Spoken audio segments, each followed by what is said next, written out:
बिस्मिल्लाहिर्रहमानिर्रहीम। लाखों करोड़ों दरूद नबी अकरम सल्लल्लाहु अलैहि वसल्लम पर और उनकी आल पर। पाकिस्तान में मुद्दत बाद आज दो अच्छी खबरें आई और इनसे फ्यूचर में माशी सांस आने का इम्कान पैदा हो गया। पहली अच्छी खबर, डॉलर की कीमत में 4 रुपए 70 पैसे कमी हो गई, जिसके बाद डॉलर 207 रुपए 23 पैसे का हो गया। और दूसरी अच्छी खबर, आलमी मंडी में क्रूड ऑयल की कीमत में मजीद 3% कमी आ गई। कल 7% कमी हुई थी, यूं पेट्रोल की आलमी कीमत 10% कम हो गई। अब देखना यह है ये अच्छी खबरें आवाम तक कब पासान होती हैं। लेकिन इन खबरों के साथ आज वजीर आजम ने एक अंदेशे का इजहार भी कर दिया। वो क्या है, आप वो भी मुलाहिजा कीजिए। पिछली हुकूमत ने IMF के साथ जो शराइत तय की थी, जिनमें तेल की जो कीमतें हैं, गैस की कीमतें हैं, वो जो आलमी मंडियों में होंगी वही आगे पास ऑन करेंगी। IMF की ये भी शर्त उन्होंने मान ली। पेट्रोलियम डेवलपमेंट लेवी जो है 30 रुपए वो हम बढ़ाएंगे। तीसरा, जनरल सेल टैक्स 17% वो भी बढ़ाएंगे। और उसके बाद एक एक करके उस मुआहदे की धज्जियां उन्होंने बखेर दी। आज IMF कहता था कि आप भी तो पाकिस्तान की हुकूमत है, हम आप पे किस तरह एतबार करें। मैं आपको ये बताना चाहता हूँ कि अभी मुश्किलात आनी हैं। IMF से हमारा मुआहदा जो है वो शराइत जो है ऑलमोस्ट वो तय हो गई हैं और इंशाअल्लाह अगले चंद दिनों में उम्मीद है अगर कोई IMF ने कोई और अपने शर्त ना लगा दी तो ये मामला होने जा रहा है। इसका क्या मतलब लिया जाए? क्या IMF की डील मैच्योर नहीं हुई और क्या पाकिस्तान को अभी मजीद शराइत की चक्की में पिसना होगा? अगर हां तो फिर होगा क्या? ये आप शौकत तरीन की जुबानी सुनिए। डेट सर्विसिंग कॉस्ट की बेसिस है 11.5% inflation. How are you going to just have 11.5% inflation when current inflation is 28%? 700 अरब रुपए का इस वक्त उसका डेफिसिट आपका जो है एक होल है, ये किधर से पूरा करेंगे आप? GIDC तो पहले किसी ने नहीं दी, आप 200 अरब रुपए की GIDC किधर से कलेक्ट करेंगे? सब्सिडीज 490 बिलियन का गैप है इसके बीच में। PDL 750 बिलियन, 35 रुपए हर महीने पर लीटर डे वन से अगर लगेगा। ये जनाब एक और बजट आ रहा है। क्या IMF के साथ डील हुई या नहीं हुई, ये हमारा आज का इशू होगा, जबकि हुकूमत का दावा है 2-3 माह में हालात काबू में आ जाएंगे। आज भी पूरे पाकिस्तान में यूटिलिटी रिसोर्स कॉर्पोरेशन में हम 70 रुपए की चीनी बेच रहे हैं। आज भी पूरे पाकिस्तान में हम 40 रुपए का आटा बेच रहे हैं। $1900 का घी जो है वो $1500 का भी हो गया और आज घी इंशाल्लाह पाकिस्तान में सस्ता भी हो जाएगा। PTI के लोग अब ये समझते हैं कि महंगाई देखना हुकूमत की जिम्मेदारी होती है, क्योंकि उनके वजीर आजम ने तो कहा था कि महंगाई की हुकूमत की जिम्मेदारी नहीं है। हम कहते हैं है। मैं आपको ये बता रहा हूँ कि ये बजट के अंदर हम शेड सेक्रीफाइस करवाएंगे, अमीर लोगों से उनकी आमदन पे टैक्स लेंगे। हम इंशाअल्लाह ताला 2 या 3 महीनों के अंदर काबू पा लेंगे। क्या वाकई 2-3 माह में हालात ठीक हो जाएंगे? हम ये भी डिस्कस करेंगे, हमारे साथ रहिए। प्रोग्राम में दोबारा खुश आमदीद। हमारे साथ असद उमर साहब इस वक्त तशरीफ रखते हैं, साबिक वफाकी वजीर हैं और PTI के इंतहाई अहम ओहदेदार भी हैं। असद साहब ये फरमाइएगा कि ये IMF के साथ पाकिस्तान की तकरीबन डील हो चुकी है, पेट्रोल की कीमतें आलमी मार्केट में नीचे आ गई, 10% कम हो गई, डॉलर आज स्टेबल हो रहा है, 4 रुपए 70 पैसे वो भी नीचे आ गया, कुछ चीनी लोन भी मिल रहा है, तो इकानमी में तो बहुत बेहतरी आ रही है। तो आप कह रहे हैं कि गवर्नमेंट जो है वो हर महाज पे नाकाम है? सर, ये तो इकोनॉमी में बेहतरी नहीं है, ये सिर्फ अच्छी चीज है, डेवलपमेंट है कि जो इंतहाई खतरनाक सूरत हाल पैदा कर दी थी हुकूमत ने, अपने फैसले नहीं कर सक रहे थे और एक गैर यकीनी का माहौल पैदा हो गया था। आलमी मंडियों के अंदर एतमाद नहीं था, उसकी वजह से आज भी जो अभी कुछ थोड़ी देर पहले स्टेट बैंक ऑफ पाकिस्तान ने रिजर्व्स की सिचुएशन इशू की है तो $750 मिलियन का मजीद कमी है। यानी आज से 3-3.5 महीने पहले जिस दिन अदम एतमाद की तहरीक आई थी उससे आधे रह गए हमारे रिजर्व। तो ये अच्छी बात है, वरना तो बिल्कुल ही डिफॉल्ट के उस पर पहुंचे हुए थे। लेकिन सर, मईशत तो अच्छी जब होगी जिस वक्त वो 6% रफ्तार ग्रोथ की जो मईशत की इमरान खान के नीचे थी वो हमें सामने नजर आए, नई सरमायाकारी नजर आए। ये जो गैर मामूली तूफान इस वक्त महंगाई का आया है, हमें कुछ नजर आए कमी, तो फिर वाकई में फिर हम और खुश होंगे कि जी और अल्लाह ताला बेहतरी कर रहा है और मईशत बेहतर हो रही है। फिलहाल तो सिर्फ ये कहा हमें जा रहा है कि हम डिफॉल्ट से बच जाएंगे, सिर्फ इतनी सी बात सुनने को मिल रही है। यानी खतरे से थोड़े से बाहर आए, खतरा भी मौजूद है, आपका ख्याल है? खतरा मौजूद है और खतरे से ज्यादा अवाम की मुश्किलात मौजूद हैं और तमाम जो इस वक्त अशारिये सामने आ रहे हैं उससे लग रहा है कि अवाम की मुश्किलात के अंदर मजीद इजाफा होने जा रहा है। पिछले हफ्ते जो वो अजनास जो कि अवाम की रोजमर्रा जरूरियात की चीजें होती हैं, SPI इंडेक्स होता है, वो 27.8% का इजाफा उस पर हुआ था जो पाकिस्तान की तारीख में कभी नहीं हुआ। और इस हफ्ते जो कल आएगा उसमें लग रहा है कि शायद 30% से ऊपर चला जाए। तो महंगाई का बोझ बढ़ता चला जा रहा है। इसी तरीके से मईशत जो है उसकी रफ्तार जो है वो सुस्त होनी शुरू हो गई है, उसकी वजह से बेरोजगारी का भी मसला आएगा। ये है हकीकी मसाइल अवाम की जिंदगी के जिनकी तरफ लोगों की नजर है। अच्छा, वैसे असद साहब ये फरमाइए कि इसका जिम्मेदार कौन है? सारी सूरत हाल का आप लोग जिम्मेदार हैं क्योंकि ज़ाहिर है आपने को बेहतर पाकिस्तान नहीं छोड़ा था, ये गवर्नमेंट जो है वो जिम्मेदार है, या फिर ये जो जिन लोगों ने रजीम चेंज किया आप उनको जिम्मेदार समझते हैं? देखें, इसकी पहली बात तो जहां पे 3 महीने पहले मईशत खड़ी थी और आज खड़ी हुई है उसके अंदर तो वाज़ेह फर्क आपको नजर आ रहा है। अफरात ज़र, जैसे मैंने आपको कहा कि जो जरूरी रोजमर्रा की अशिया का जो अशारिया होता है वो तकरीबन 2 गुना बढ़ चुका है उस वक्त जहां पे था हमारी हुकूमत जिस वक्त खत्म हुई है उस वक्त से। और इसी तरीके से रिजर्व्स का मैंने आपको बताया आधे रह गए। 31 रुपए जो है ये कीमत 4 रुपए बढ़ने के बाद भी आज भी रुपया 31 रुपए ज्यादा कमजोर है बनिस्बत डॉलर के, जिस वक्त अदम एतमाद की तहरीक आई थी। तो हालात तो इससे बहुत बेहतर थे जो छोड़ के गए और उसकी बुनियादी वजह यह बनी कि गैर फितरी हुकूमत आई। उसमें यही नहीं नजर आ रहा था कि इख्तियार किसके पास है, फैसले पाकिस्तान में होने, लंदन में होने, मिफ्ता इस्माइल बनाएंगे, मईशत के फैसले करेंगे, सागदार करेंगे। आपस में जमातों का कोई रब्त आपस के अंदर नहीं है, गैर फितरी सूरत हाल है। अवाम को नजर आ रहा है कि बैरूनी मुदाखलत से हुकूमत आई हुई है तो अवाम का एतमाद उसके ऊपर नहीं है। ये बुनियादी वजह बनी है जिसकी वजह से ये आपको अबतरी नजर आई है मईशत के अंदर। तो आप ये समझते हैं कि आपको हटाने का फैसला इंतहाई गलत था और उसकी कीमत पाकिस्तान को अदा करनी पड़ रही? जी, मेरे ख्याल में तो ये बिल्कुल उसके बाद से जो भी हुआ है उससे इस बात की तस्दीक होती है। आपने जो कहा है हमारा तो जाहिर है ये मानना है ही, लेकिन उस बात की तस्दीक होती है। लेकिन मैं आपको चौधरी साहब एक बात कहूं कि शायद हमारे या उनकी बात नहीं है, जिस तरीके से ये काम किया गया उससे जो गैर यकीनी की फिजा फैली, जिस तरीके से बदएतमादी अवाम के अंदर फैली, जिस तरीके से मंडियां उस गैर यकीनी सूरत हाल का शिकार हो गई, तो शायद कोई भी आ रहा होता अंदर या बाहर निकल रहा होता तो शायद यही हालात होते। ज्यादा हमारा अपना मानना यह है कि जाहिर है कि उसमें एक अंसर जो इतनी ज्यादा परेशानी देखनी पड़ी और इतनी ज्यादा गैर एतमाद की सूरत हाल पैदा हुई वो ये थी कि जिन पे फर्द जुर्म आयद होनी थी वो उस दिन फर्द जुर्म आयद करने के बजाय वो वजीर आजम के ओहदे पे बैठ रहे थे। इसी तरीके से वजीर आला पंजाब की यही सूरत थी। तो उसमें इजाफा हुआ इन मुश्किलात के अंदर कि किस किस्म के लोग आके बैठे थे ऊपर। लेकिन अगर आप ये इस तरीके से जिस तरीके से एक बैरूनी मुदाखलत के साथ हुकूमत बदली गई, वो किसी को भी आप लेकर आते और किसी को भी निकालते तो खराबी तो उससे होनी थी। अच्छा, ये फरमाइए कि ये फैसला हुआ क्यों? क्या आप सही परफॉर्म नहीं कर रहे थे या बहुत अच्छा परफॉर्म कर रहे थे या को आपकी अपनी को गलतियां जिसकी वजह से ये सारी चीजें तब्दील हुई? देखिए, बाहर से जब भी साजिश हो, जितनी भी तगड़ी साजिश हो, जब पाकिस्तान के अंदर से कुछ नहीं होगा तो वो साजिश नाकाम हो जाएगी। तो आखिर हुआ क्या, वजह क्या है? देखिए, इसका एक तो जवाब जो है बड़ा वाज़ेह तरीके से और बड़ी सच्चाई के साथ खुर्रम दस्तगीर ने दे दिया और उन्होंने सारी कौम को बता दिया कि हम जो महंगाई मार जो वो सब कर रहे थे वो सब ढकोसला था।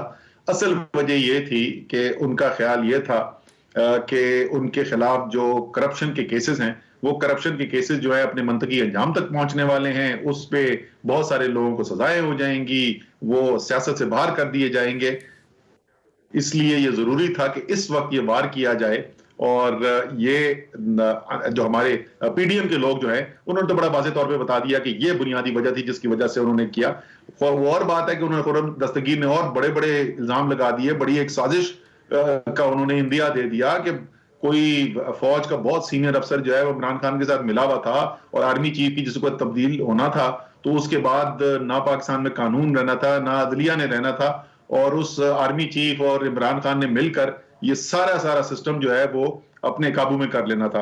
वो एक मजीद बात उन्होंने बोल दी। अच्छा वैसे लेकिन लेकिन असद इसमें तो साहब उन्होंने आपकी कोई- पार्टी की तरफ से बल्कि इमरान खान साहब की तरफ से बार बार ये कहा जाता है कि हम न्यूट्रल को समझाते रहे कि ये ना करें, मुल्क की इकॉनमी बहुत कमजोर है और पाकिस्तान अदम इस्तेहकाम का शिकार हो जाएगा जो हम अफोर्ड नहीं कर सकते। तो आपका ख्याल ये है कि जो भी साजिश हुई उसको इंप्लीमेंट न्यूट्रल्स ने किया? फिर नहीं, ये नहीं इमरान खान कह रहे, लेकिन पाकिस्तान के अंदर पाकिस्तान की एस्टैब्लिशमेंट जो है, पाकिस्तान की जो फौज की सीनियर लीडरशिप है, उनका एक बहुत अहम रोल होता है, उनका एक वजन है। और जाहिर है कि जो एजेंसी, सबसे ज्यादा ताकतवर एजेंसी प्राइम मिनिस्टर के पास जो रिपोर्ट करती है वो भी ISI है, और बड़ी साख है इस एजेंसी की सारी दुनिया में। और हमें बड़ी खुशी होती है जब पाकिस्तान के दुश्मन जो है वो भी मानते हैं कि ISI जो है वो एक बड़ी कारामद एजेंसी है। तो अगर एक वजीर आजम को साजिश आगे नजर आ रही थी, अगर उसको नजर आ रहा था कि मुल्क के लिए कोई मसाइल आगे खड़े होने वाले हैं, तो उनका आर्मी चीफ को एतमाद में लेना मेरे ख्याल में तो बड़ी दानिशमंदी की बात है। इसमें तो कोई ऐसी कोई परेशानी की अजीब गरीब बात नहीं है। तो आपका गिला ये है कि बेसिकली न्यूट्रल्स ने आपकी गवर्नमेंट नहीं बचाई, ये उनकी गलती है, उनको आपकी गवर्नमेंट को बचाना चाहिए था और अपोजिशन को कामयाब नहीं होने देना चाहिए था, ये आपको एतराज है? नहीं, इमरान खान जो कह रहे हैं वो ये कह रहे हैं कि जो साजिश हो रही थी, उस साजिश का जिस तरीके से मजबूत तरीके से दिफा करना चाहिए था या उसको साजिश को कामयाबी से रोकना चाहिए था, उसमें उस तरीके से काम नहीं हुआ जिस तरह होना चाहिए था, ये उनका मानना है। और वो तो जाहिर है जो बात वो यकीन रखते हैं वो खुल के सामने बोल देते हैं। देखिए यानी आप ये चाहते हैं कि मिलिट्री एस्टैब्लिशमेंट को चाहिए था कि MQM को आपके साथ रखती, वो काफ लीग को आपके साथ रखती हर सूरत, इसके अलावा जो आपके 22 उम्मीदवार जो आपके मेंबर्स थे जो आपके टूट के अपोजिशन की तरफ गए, उनको वापस लाना चाहिए था मिलिट्री एस्टैब्लिशमेंट को। नहीं, वो ऐसा नहीं कह रहे, वो ये नहीं कह रहे, वो ये कह रहे हैं कि अगर गैर कानूनी गैर आईनी काम हो रहा था तो उस काम को रोकने की जिम्मेदारी जो है वो पूरी रियासत पाकिस्तान की जिम्मेदारी है। और अगर वो सियासी बुनियाद के ऊपर ये लोग अपने फैसले कर रहे होते ना चौधरी साहब, कि बड़े जो एक आम सादा सियासी मामलात हैं उसकी बुनियाद के ऊपर फैसले हो रहे होते, तो फिर तो जो आप बात कह रहे हैं वो सही है भाई, ये सियासत है, वो आज कल हमारे साथ थे, आज उनके साथ चले गए।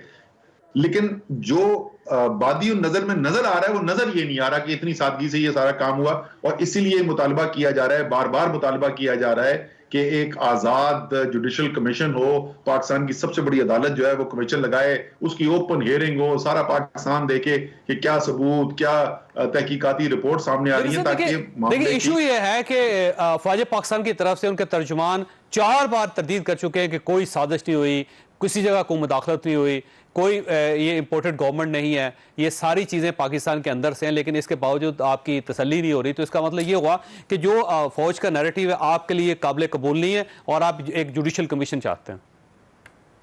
जी, मैं जैसे पहले भी बोल चुका हूं, देखें जिस वक्त कोई रिपोर्ट आती है ना, बाकी तो उनकी बात ठीक है कि उन्होंने कहा कि जी एजेंसीज ने ब्रीफिंग के अंदर ये बताया कि उनके ख्याल में ये नहीं हो रही है, और उन्होंने ये भी कहा कि वो इंफॉर्मेशन बेस्ड थी, जरूर होगी इंफॉर्मेशन बेस्ड, लेकिन उन्होंने कहा बड़ी मुफस्सल ब्रीफिंग हुई थी।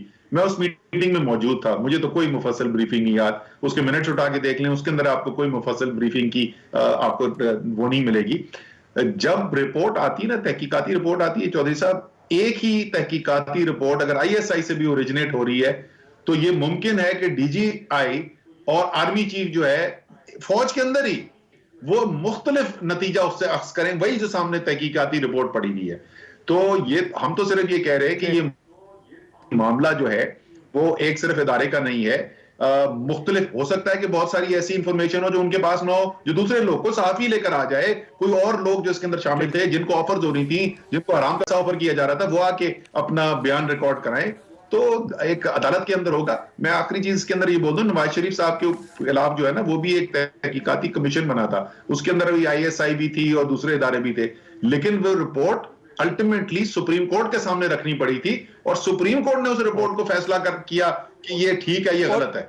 इसका मतलब ये हुआ कि अगर कोई जुडिशियल कमीशन बनता है तो आप उन लोगों के नाम देंगे जिन्होंने पैसा लिया, उन लोगों के नाम भी देंगे जहां जिन्होंने जो पैसा लेकर आए, और वो जगह भी बताएंगे जहां से ये पैसा चला, और बाहर से जो लोग इन्वॉल्व हैं वो सब भी आप फिर कमीशन के सामने रखेंगे। आपके पास है कोई ऐसा इंफॉर्मेशन?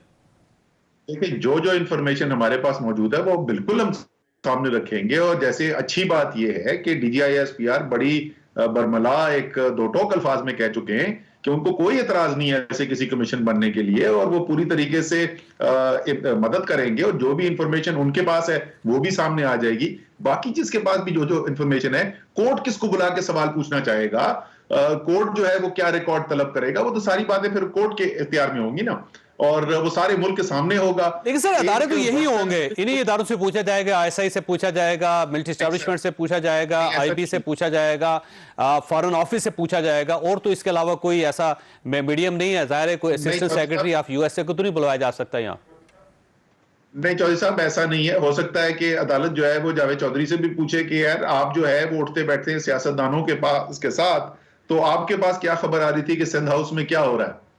हो सकता है कि और लोग जो हैं वो आके अपनी इंफॉर्मेशन देने की पोजीशन में हो, और रिपोर्ट्स तलब कर सकते हैं। तो कोर्ट को आप बांध तो नहीं सकते कि सिर्फ बस ये इस इदारे से जो आपका ख्याल ये है कि मेरे जैसे लोगों की जो इंफॉर्मेशन होगी वो रियासती इदारों की इंफॉर्मेशन ज्यादा बेहतर होगी? ये मुमकिन है कि आपके किसी लोगों के पास इंफॉर्मेशन हो जो रियासती इदारे के पास ना हो। देखिए रियासती इदारा जो है वो बड़ी मैं पहले उनकी तारीफ कर चुका हूं, लेकिन वो हरफे आखिर तो नहीं है ना। ऐसा तो नहीं है कि कोई भी ऐसी चीज हो ही नहीं सकती जो उनको ना पता हो। दूसरी चीज, जैसे मैं पहले भी कह चुका हूं, वही इंफॉर्मेशन जब सामने रखी जाए, हो सकता है आप किसी और नतीजे पे पहुंचे, मैं किसी और नतीजे पे पहुंचूं। मैं वही नवाज शरीफ वाले पैनामा केस की अच्छा अभी कोई आपके राब्ते हैं, कोई बैकडोर कोई चैनल चल रहा हो मिलिट्री एस्टैब्लिशमेंट के साथ, आप कोई और राब्ते हैं? चौधरी साहब छोटी सी चीज है, मैं मुकम्मल कर लूं। नवाज शरीफ की रिपोर्ट जब रखी गई ना उत्तर जजेस के सामने, तो 5 जजेस में 3 एक नतीजे पे पहुंचे और 2 किसी और नतीजे पे पहुंचे। अब आप बोलिए। ठीक है, अच्छा ये फरमाइए, अब आपका राब्ता है मिलिट्री एस्टैब्लिशमेंट के साथ, या फिर नंबर ब्लॉक्स हैं और आप अब राब्ता कोई नहीं कर रहे और डेडलॉक है? नहीं सर, कोई हमारे मुख्तलिफ लोगों के मुख्तलिफ लेवल के ऊपर जरूर राब्ता होगा। पाकिस्तान की फौज है, हम पाकिस्तानी हैं, तो हमारी कोई दुश्मनी तो नहीं है। लेकिन क्या कोई ऐसी बातचीत हो रही है, कोई डील हो रही है, या इस तरह की निगोशिएशन चल रही है, मेरी नॉलेज में ऐसी कोई चीज नहीं है। अच्छा ये फरमाइए कि ये इंफॉर्मेशन दुरुस्त है कि 27 मई को एक आपके साथ कमिटमेंट हुई थी, 27 मई को वज़ीर आज़म शहबाज शरीफ साहब मुस्ताफ़ी हो जाएंगे, कौमी असम्बली तोड़ देंगे और उसके बाद अक्टूबर में इलेक्शन हो जाएंगे, और आपने मुल्तान में जो लॉन्ग मार्च का ऐलान करना था आपने इसलिए सस्पेंड किया था, फिर अचानक आपने 25 तारीख का ऐलान कर दिया और उसके बाद ये डेडलॉक हो गया आपका? सर मैं वो बंद कमरे के अंदर जो बातें मैं उसकी तफसील के अंदर नहीं जाना चाहता, लेकिन हमारे ख्याल में जो वजीर आजम जितनी या इमरान खान जितनी फ्लेक्सिबिलिटी दिखा सकते थे उन्होंने दिखाई, और ऐसा नहीं कि उन्होंने कोई बड़ा हटदर्मी से काम किया। बस ये समझ लें कि आखिर में बातचीत जो है वो किसी नतीजे तक नहीं पहुंच सकी।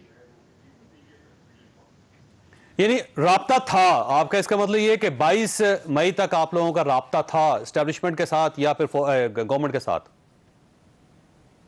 जी गवर्नमेंट के साथ भी हमारी मीटिंग, बल्कि हमारी तो 25 की सुबह को भी, अगर आपको याद हो तो हमारी 25 की सुबह को भी हुकूमत से मीटिंग हुई थी। आपके स्पीकर साहब से राब्ता हुआ था, मुलाकात हुई थी? स्पीकर साहब भी थे और भी तकरीबन तमाम पार्टियों के नुमाइंदे थे उसके अंदर, उस मीटिंग के अंदर। और उस वक्त तक ये तय था कि 27 तारीख को ये गवर्नमेंट खत्म हो जाएगी?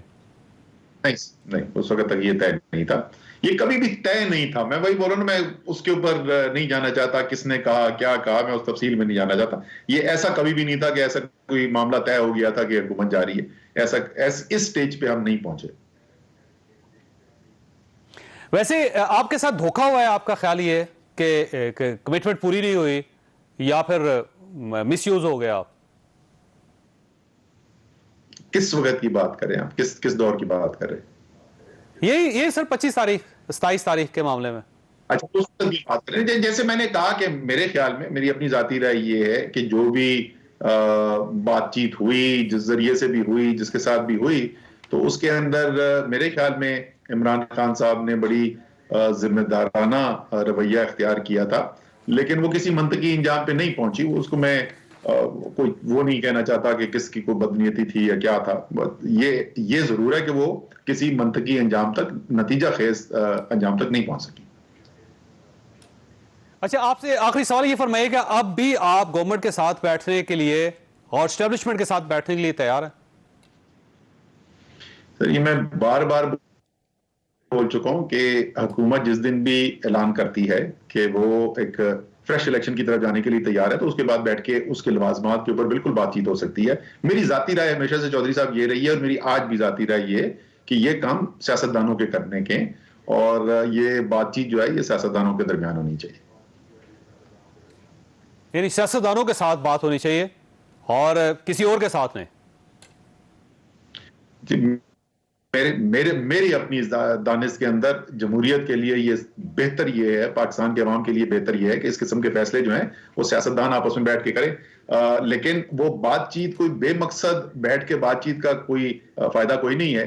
जाहिर है हमने जल्द इलेक्शन के अलावा किसी और चीज के ऊपर हमारा कोई मायदा होना नहीं, तो हुकूमत जिस दिन ये नतीजे पे पहुंच गई कि जल्द इलेक्शन ही पाकिस्तान की बेहतरी का रास्ता है और वो इस बात का ऐलान कर देते, तो उसके बाद उसकी लवाजमात के लिए जरूर साथ बैठा जा सकता है। मेरे ख्याल में तो मुस्लिम लीग नून को कोई बहुत अच्छी एडवाइस नहीं मिली। हमें यह भी पता है कि मुस्लिम लीग नून में बहुत बड़ा एक धड़ा था जो चाहता था कि जल्द इलेक्शन की तरफ जाएं, और उनकी सियासत का बेतहाशा नुकसान हुआ है। जरदारी साहब तो मजे ले रहे हैं बार बैठ के, इस वक्त पीपल्स पार्टी वाले हुकूमत में भी हैं, लेकिन सारे का सारा मलबा इस वक्त नून के ऊपर गिर रहा है। नून के लिए ये कोई अच्छा नहीं हो रहा, और ये मजीद और खराबी होती चली जाएगी। तो पाकिस्तान के लिए भी बेहतर है और मुस्लिम लीग नून के लिए भी बेहतर है कि हम जल्द इंतखाबात की तरफ जाएं। असद उमर साहब, आपका बहुत बहुत शुक्रिया। खासा यहाँ पे छोटी सी ब्रेक लेंगे और ब्रेक के बाद पैनल के साथ वापस आएंगे। प्रोग्राम में दोबारा खुश आमदीद। हमारे साथ तशरीफ रखते हैं आदिल अब्बासी साहब और मजहर अब्बास साहब, दोनों तारफ के मोहताज नहीं है। मजहर साहब, ये फरमाइएगा सर, ये हुकूमत के अंदर कोई एक अजीब सा लगता है, जैसे तजाद सा है।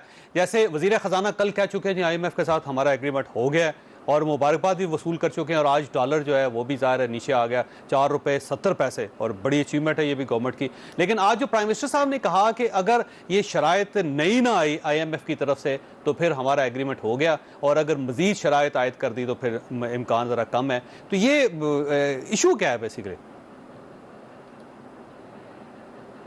शुक्रिया चौधरी साहब। देखिए, पहली चीज़ तो ये कि ऐसे मामलात में ना फाइनेंस मिनिस्टर को लूज टॉक करनी चाहिए और ना प्राइम मिनिस्टर को।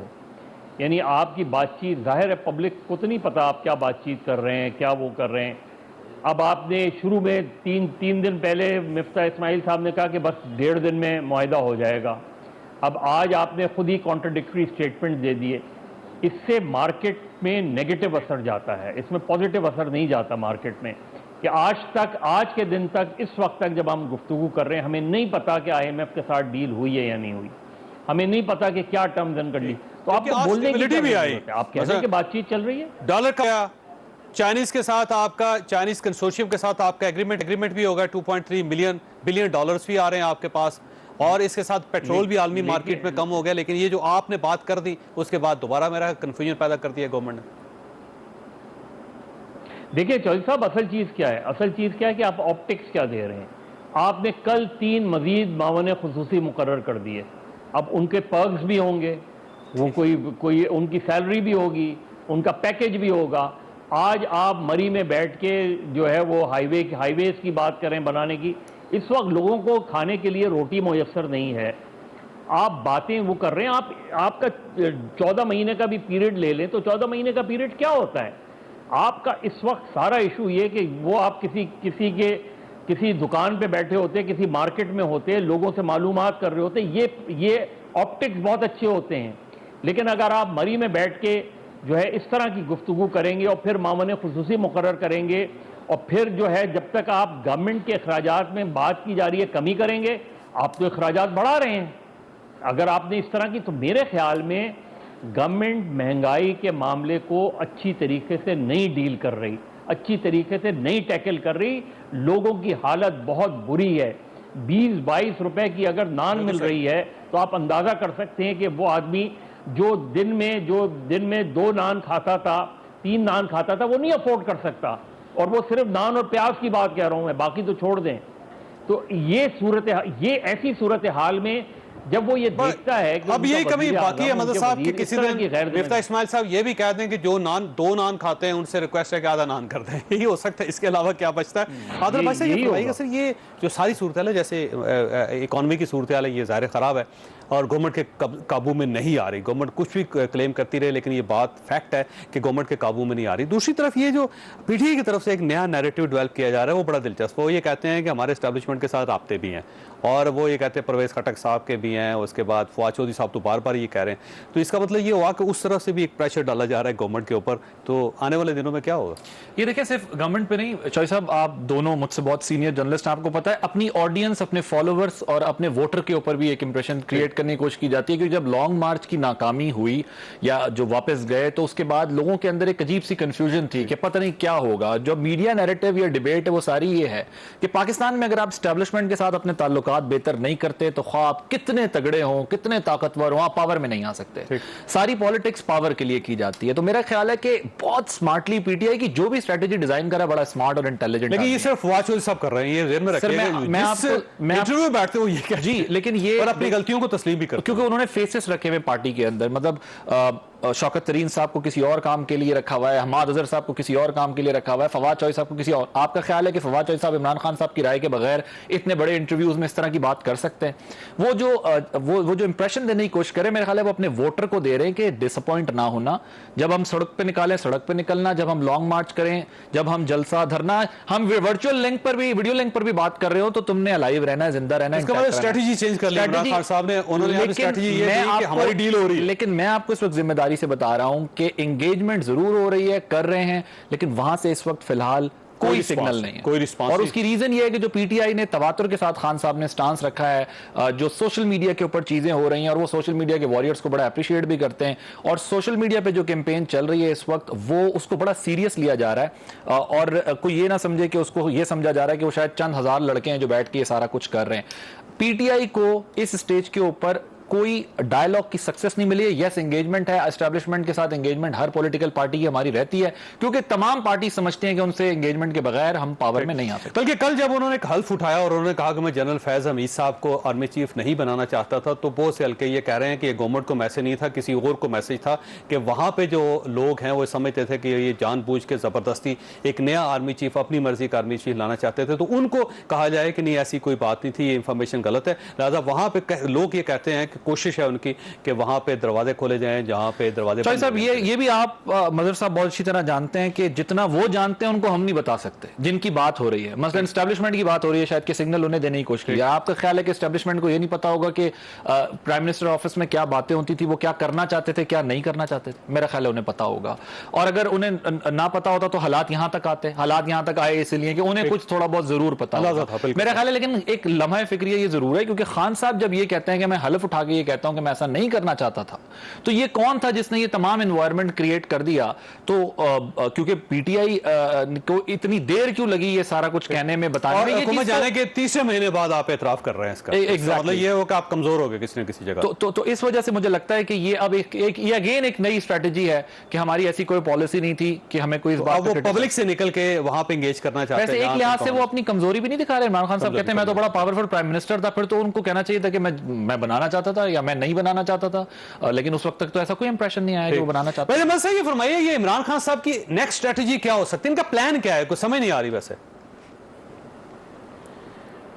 देखिए चौधरी साहब, पहली चीज तो ये कि इमरान खान ये बताएं कि अगर ये बात नहीं थी जो वो कह रहे हैं, और जाहिर है हम कौन होते हैं उसको डिनाई करने में, तो उनका कॉन्फ्लिक्ट क्या बना, यानी न्यूट्रल से उनका बेसिक कॉन्फ्लिक्ट क्या बना, इसका जवाब इमरान खान साहब ने अब तक नहीं दिया है कि क्या वजह थी, एक अच्छी रिलेशनशिप क्यों डैमेज हो गई, एक अच्छी रिलेशनशिप क्यों टूट गई।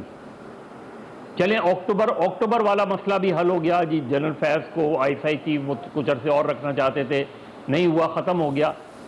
इमरान खान साहब ये बताएं कि न्यूट्रल का उन पर एतबार क्यों खत्म हो गया, अगर खत्म हो गया, जिसकी वजह से वो बार बार ये बात कह रहे हैं। असद उमर साहब ने अभी ये कहा है कि ये प्रोग्राम के पहले हिस्से में असद उमर साहब का ये कहना है, उन्होंने कहा कि जब मुल्क के हालात ये थे तो इस सारी सूरत हाल को, इस साजिश को रोकना चाहिए था, तो रोका नहीं है।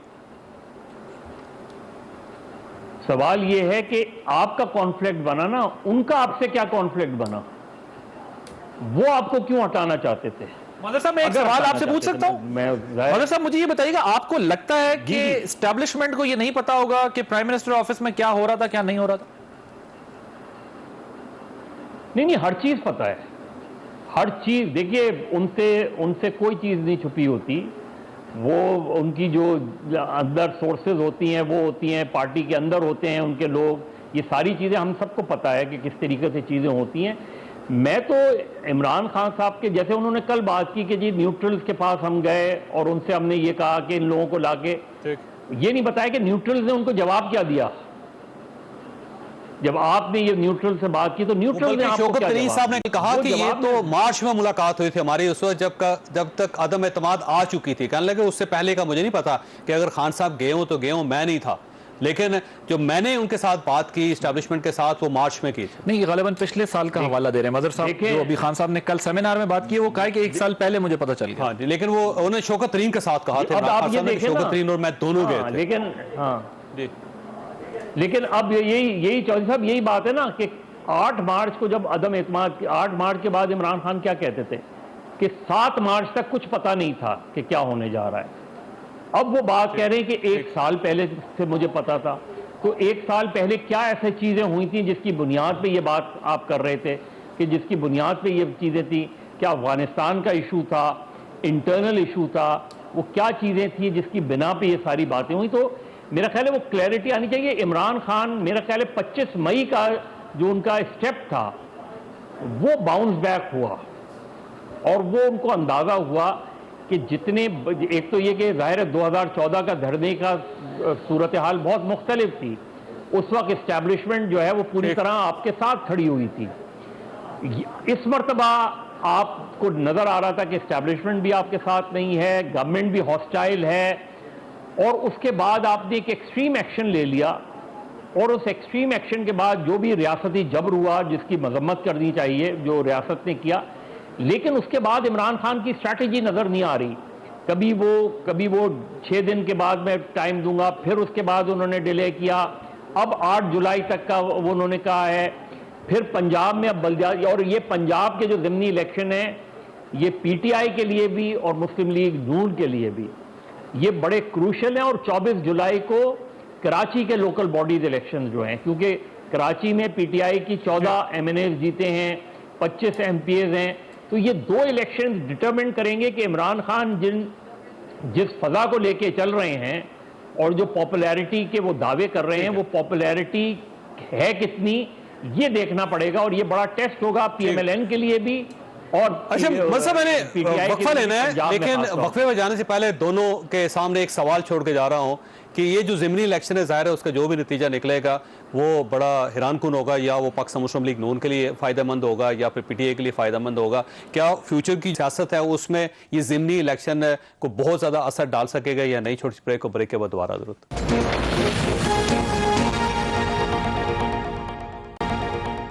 प्रोग्राम में दोबारा खुश आमदीद। आदिल भाई साहब, ये फरमाइएगा, ये ज़िमनी इलेक्शन वाकई अहम है पाकिस्तान की सियासत के लिए?